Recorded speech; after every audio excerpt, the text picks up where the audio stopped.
All right, so Manny and I are focusing our assignment on the three branches of the U.S. government and the checks and balances that these branches have on each other. Um, so one of our standards is explaining the structure and function of the three branches of government, obviously, and then a little more advanced is distinguish between the roles, rights, powers, and responsibilities of this as individuals, but it would be focused more on institutions in the political system and analyze marginalization of multiple groups and perspectives in that system. So the three main learning objectives with this lesson are students will be able to identify the powers and responsibilities of the legislative, executive, and judicial branches of government. Students will analyze and explain one way each branch can check the power of another branch, and students will be able to use domain-specific vocabulary such as veto, override, legislation, constitutional, and others in written sentences to describe cause and effects relationships among branches. Um, be a 45-minute lesson. And some of the assessment tools, procedures we'll use, diagnostic testing. So, asking students what they know about the three branches of government, just to kind of gauge their pre-lesson knowledge, and then formative assessment. Students will write a thesis statement on what they think each branch of government's function is. And then reflective, students will write a 2 to 3 paragraph reflection on one way the judicial, executive, and legislative branch regulate each other. Obviously, after we learn. And then this is also after we learn. Students will be given 5 examples of a check on a branch of government and must match this to the branch that it's responsible for or that it belongs to. Um, so we'll do a pre-diagnostic, so that'll be 5 minutes, and um, that'll be started off with a famous uh, video from Schoolhouse Rock called "The Three Rings Government." So you can play that, Manny.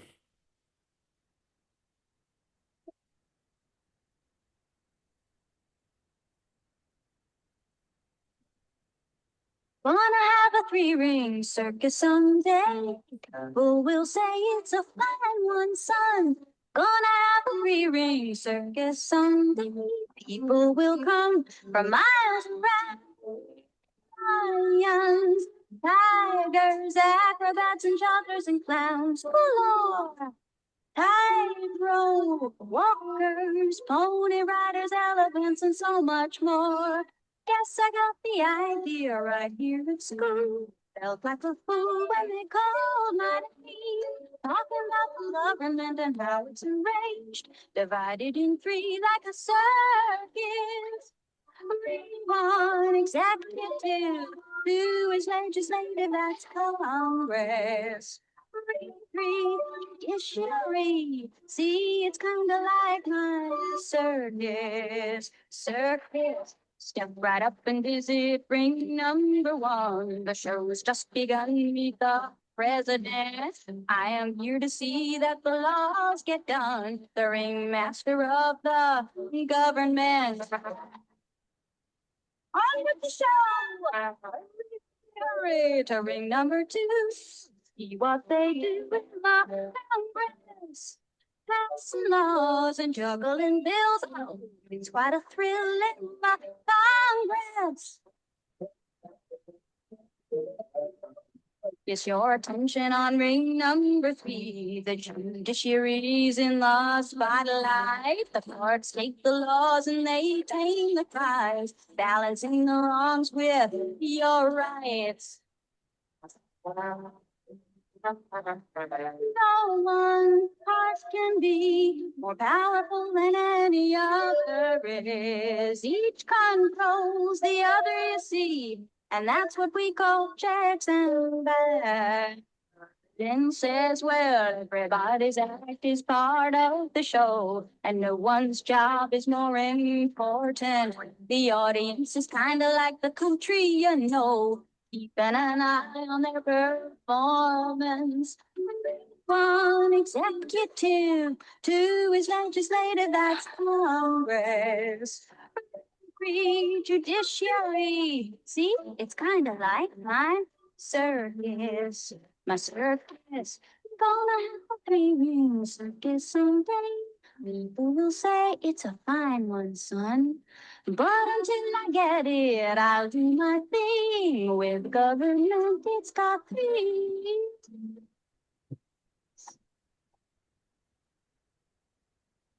So yeah, that's essentially a great way to get younger kids, kids who might not be that interested in, the three branches of government involved in the three different branches and, kind of figuring out why we would need checks and balances with different roles in government. So um, the next part of the diagnostic section would be getting into pairs and sharing ideas of why we need checks and balances in the government, and then the teacher would record those on the board. Just an example of the disciplinary literacy focus as well. Students will read, analyze, and evaluate primary and secondary sources to understand how the system of checks and balances functions to limit the powers of each branch of government. They'll develop the ability to use content-specific vocabulary, interpret foundational texts such as the Constitution, and construct evidence-based arguments using disciplinary reading and writing strategies that they learn in the class. So, differentiation would be um, allowing students to respond orally or with a sentence starter for just example for kids with ELLs. And then, so B, communicating the purpose of the lesson to students. So objectives and assessment. We just quickly explain learning objectives and explain how students will demonstrate understanding through interactive lesson and writing activities. Clarify that academic language will be a key focus, so especially using vocabulary correctly. The purpose of the lesson is to help students understand how the three branches of government work together and how they balance each other's power. By the end of the lesson, they'll be able to explain the main powers of each government, giving examples of checks and balances in each branch, and using key vocabulary words in written sentences to show their understanding. So, um, the instructional sequence will kind of go like this. Students will navigate the PBS learning media modules, which we'll show in a second. Then embedded questions guide students to notice the roles of and powers of each branch. Students write their answers in their notebook or online document. Students write down words that they're unfamiliar with in their notebook or online document. Scaffolding, teacher circulates, assists with vocabulary or concepts. Students discuss questions in pairs. And then thinking aloud and annotation, students pause and write one example of each branch, checking another. Academic language, students are prompted to use linking words in their explanation. Writing assessment, students will write three cause and effect sentences showing checks and balances, and then teacher collects responses or reviews aloud for accuracy. And then, so closure, the purpose of the lesson is clearly restated by the students and or teacher. So ask students to restate one cause and effect relationship from their writing that they talked about with their partner and wrote about. And then I think Manny's gonna take it from here. So here are the learning modules that we will be using for the lesson. It is about the three branches of government. It starts off with a brief introduction, saying what the purpose of the three branches of government are and where you can find them. So after the introduction is another brief introduction about the beginning and a little historical background of how the government began. And then on page 3, it reiterates the learning goals and strategies that they will be learning, as well as some vocabulary that they will come across throughout the lesson. Embedded in the modules, there's also a glossary that students can quickly click on to see what it means in case they are confused as they are reading and answering the questions. Moving forward, it's the introduction to the three branches of government and what each branch does and what it represents. On each module, it does ask student participation. For example, list 2 to 3 reasons why you think it's important to divide responsibilities among different branches of government. If a student forgot what a responsibility means, they simply click on it and it shows them the definition. And then students can either answer here as well as their notebook so they can retain the notes for a future lesson or study for their exam. As well as it provides graphics so students can see what each branch moves to and what responsibility it does for the nation. Here we have an example of why the separation of powers is important. So if a student does not have any headphones, they can simply just read it as well as watch it if they choose to. For example, In the form of a governor with veto. there's graphics, But interviews, influence real of- world examples. And this video shows more about why John Adams wanted to divide power. And this way, in the first place, it started in Massachusetts and later went throughout the United States.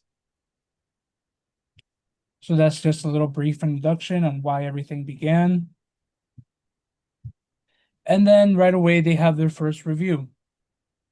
Students answer the questions in multiple choice format. This video says that Adams wanted an independent judiciary. This means he wanted to, and then students pick the answers. If they want to study for it, they write down the answer correctly in their notebook for future use.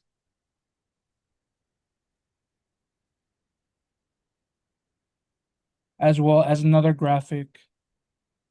Checks and balances, they talk more about what Congress does, presidents and legislative branch.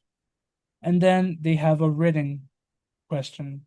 In two to three sentences, write down what you think the phrase checks and balances means.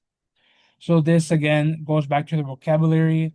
What does it mean? And if they don't know, they can simply go back and restudy the lesson. So this is very flexible learning. Students can go at their own pace. And then again, another reading, another graphic that students can see. The work of the US government, whether it's military, commerce, laws, or other responsibilities, is shared. They click on the document to read it, download it, and then here they have the reading, and they can share the screen so they can write down one job of each branch of the federal government and describe how this works, how this work is checked by another branch. So there is no limit on how much they can write here, but if they want to extend it, they can also write it in their notebook again so they can use it for future use.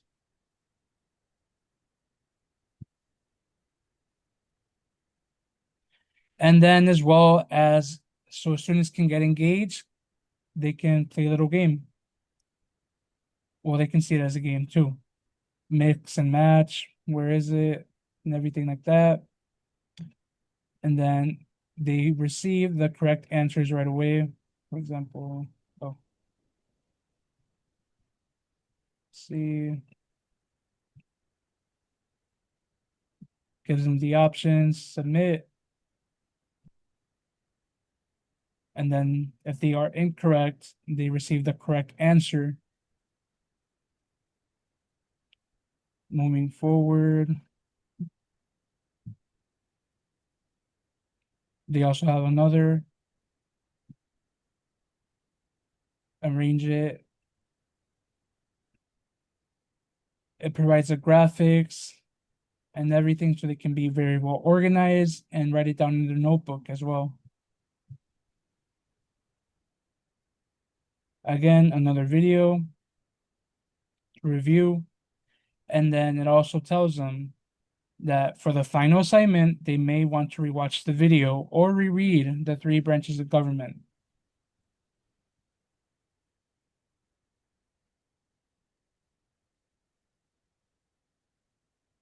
So here for their final assignment for the modules, they will have to, let's see, choose one topic below and write an essay. They will have to organize their response so that it includes 3 supporting details that they learned throughout the passage or video, and then use at least 3 vocabulary words as part of their supporting details. So here they're given 3 choices on what they can write about, and then here as well is where they can write it on a document or do it on their own Google document and submit it from here, or as well as providing a link. So it is very, very flexible. And of course, if a student chooses to write in paper, they can just simply write it in their notebook and show their teacher.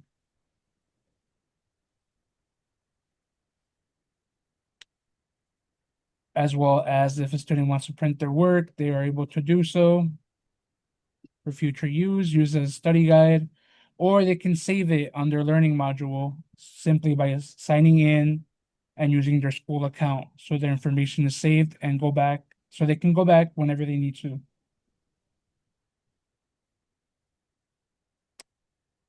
All right. So the materials that are going to be needed throughout this lesson is the modules that I just showed, student notebooks where they're going to write down their answers, their thoughts, anything they want, and of course their Chromebooks needed to access the website, and of course writing utensils. If a student does not have their Chromebook, they are allowed to partner up with another student that does, but they do have to do their work separately. The student that does not have a Chromebook would have to write down his or her answers in their notebook. So we selected PBS Learning Media because the interactive lesson provides clickable modules, embedded questions throughout the lessons, and immediate feedback so students can choose the correct answers and study from it. So we chose to go more on the technology path because technology allows students to progress at their own pace, review modules, and engage with multimedia visuals to support understanding. So of course, some safety in the physical environment is to make sure that students have adequate space to use devices safely, make sure no one's bumping into each other or so. And of course, devices are placed on their desks. Cords and chargers are managed to prevent tripping hazards throughout the classroom. And of course, we want to specify devices placed on desk because students may be able to drop them if they are in their labs and yeah. Some academic language demands are from Tier 1. Students will be able to recognize branch, government, law, president, court. Tier 2, authority, power, responsibility, analyze, interact. And Tier 3, legislative, executive, judicial, veto, override, checks and balances, and constitutional. All of these vocab words are embedded in the learning media as well as any other work that the students may be studying in that unit. So the purpose is so that students can describe branches of government and how they interact, analyze, and they are able to analyze cause and effect relationships and explain the function of checks and balances. Some syntax will be that students construct complete cause and effect sentences using linking words such as because, therefore, as a result. This will be assessed in their writing samples that they will be constructing. And participatory discourse includes think alouds, paired discussions, and oral sharing of written responses to reinforce comprehension. So throughout the learning module, students can pause, reflect, and discuss the questions with their partners. So academic language is scaffolded in this lesson by using sensories, graphics, and other interactive supports that you saw in the lesson. In the lesson, the tier 3 vocabularies will come into effect, such as legislative, executive, judicial, veto, override, checks and balances, and constitutional. The language function is that students can use domain-specific vocab to describe how one branch of government can check another and analyze cause and effect relationships in governance. So the next thing we are going to talk about is assessments. So for their informal diagnostic, like Charles mentioned, the students will engage in a brief discussion. What do you know about the three branches of government? While they discuss, they will be required to write down their thoughts and turn it in for teacher review.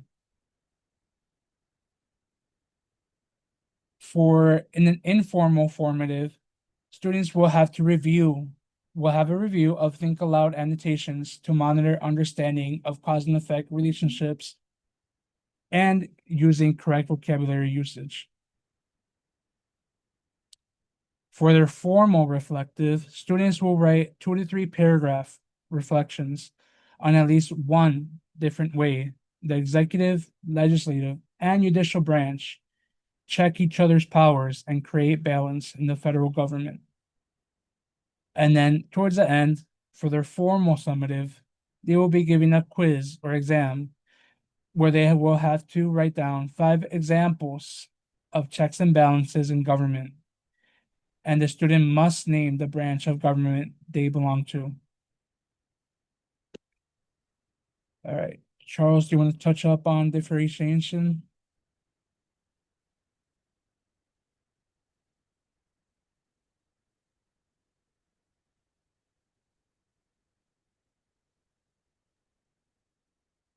Mm, I think you're muted. My bad. All right. All students access the same, they have this access to the same interactive lesson, which presents information on the three branches of government with visuals, clickable texts, and embedded explanations. Individual students who need additional support, so ELLs or IEPs, they can focus on specific modules at a slower pace or revisit sections for clarification during their assessments. Audio narration in the interactive lesson helps students who struggle with reading comprehension process. So the whole class, so students engage with the interactive modules and participate in think alouds to analyze cause and effect relationships. And then groups and small groups, students can discuss questions in pairs or small groups, allowing peer scaffolding for understanding complex concepts and vocabulary. And then individuals, ELLs, IEPs include sentence starters, vocabulary lists, and guided concept maps support students in structuring responses and using domain-specific language. And then for the product, all students complete the three cause and effect sentences using academic language. Students may collaborate on one concept map before individual writing, supporting peer learning. And then students may submit responses orally instead of written or use assistive technology to demonstrate understanding while accommodating literacy or language needs. Um, I think that's good, Manny. And then we can touch up on our rationale. Oh, yeah, the rationale. That's right. Yeah. So we our rationale for our choice for this lesson is because this interactive lesson engages students actively with the content while scaffolding at the same time, scaffolding the literacy through annotation and discussion. Writing cause and effect sentences strengthens both content knowledge and academic language skills. Peer discussion and think aloud support reasoning and higher order thinking, helping students articulate their understanding of government structure and branch interactions. So, some facets of the culturally responsive teaching model is a SIOP in the UDL elements is a multiple modalities that includes the visuals, audio, videos, narration, interactive content, and the concept maps that we showed you. For the CHRT Hill model, it activates prior knowledge, connecting students to experiences, scaffolding vocabulary and writing, and providing choice in discussion and writing, and allowing peer collaboration. So all of this is why we chose to do the interactive PBS learning media module, because it helps everyone at a different pace and gives them a lot of activities to work on. And yes, this is our lesson for the three branches of government.